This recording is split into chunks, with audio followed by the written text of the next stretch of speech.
like looking in a mirror, only not. Welcome to the battle of the budget blowers. It's the Poco X6 versus Redmi Note 13 Pro 5G. Both of these phones come in at around £300 with a £10 difference between them. But what is the difference? I don't know.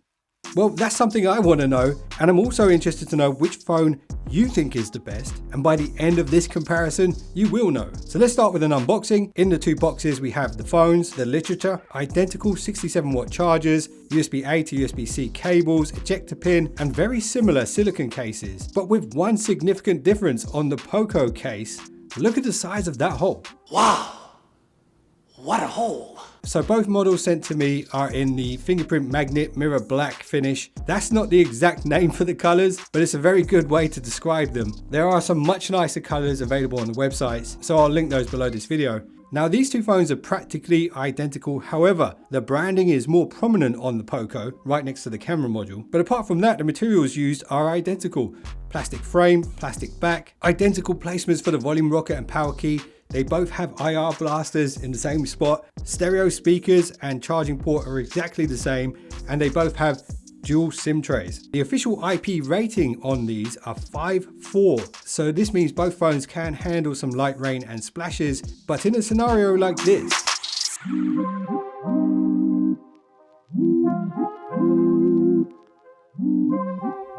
it won't help you with your rage, but at least your phone will be alright. The bezels left and right of the screen are impressively narrow. The chin is slightly thicker, and that's quite normal on a budget smartphone, but it's not distractingly large, so that's good. Both phones use the same 1.5K 120Hz AMOLED, which can dynamically switch between 120Hz and 60Hz. Both have a very pixel dense 446 PPI, and they both have Dolby Vision certification for their colors, which might make you think that they are identical, but actually when showing pure white, the Poco seems to have a bit more of a magenta hue and the Redmi slightly more green, and this could be down to minor differences in the launcher software and could probably be corrected within the settings. Peak brightness on both phones is 16,000 nits, and what are you going to do with all these nits, I hear you say? Well, when you're watching darker scenes in bright daylight like this one here from Skyfall, you can turn the brightness right up and see what's going on. And look who it is. Yes, that is me.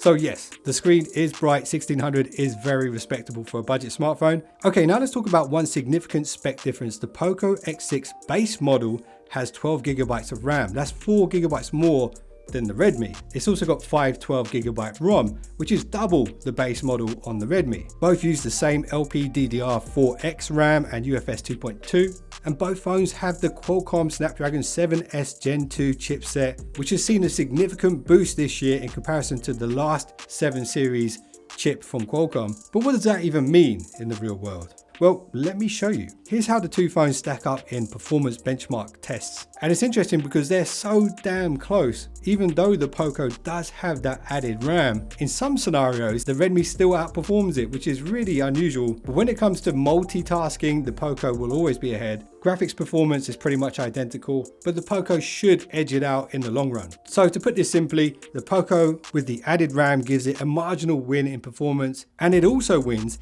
in the battle for the best tagline, a new species.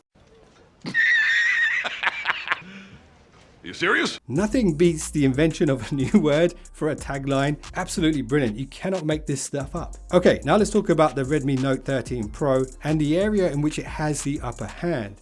The tagline for the Redmi Note 13 Pro is "Every shot iconic." And of course, they're referring to that 200 megapixel Samsung sensor that it has on the primary camera. The Poco has a 64 megapixel sensor. Both of these have optical image stabilization, which is good, but 200 megapixels versus 64, that's a lot of extra pixels. So here's some side-by-side shots to see if you can spot a difference. Check these out and let me know what you think.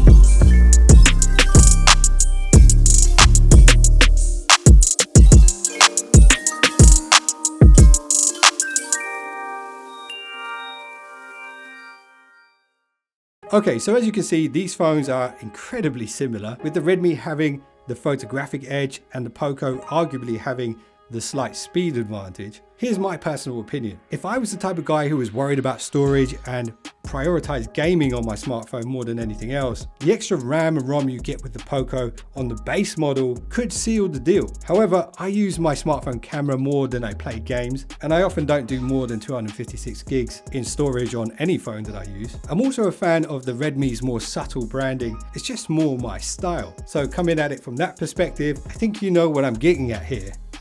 I like the Poco. What? Okay, I'm only joking. The Redmi is the winner for me personally. Better camera, less branding, yes, less ROM and RAM on the base variant, but to be honest, the difference in performance is not huge, so I do believe it's going to be enough for most people, including myself. And if you guys enjoyed this quick side-by-side comparison of these two budget phones, and you just subscribed, this will be my face. Appreciate you guys for watching, and I'll see you in the next one. Don't be late.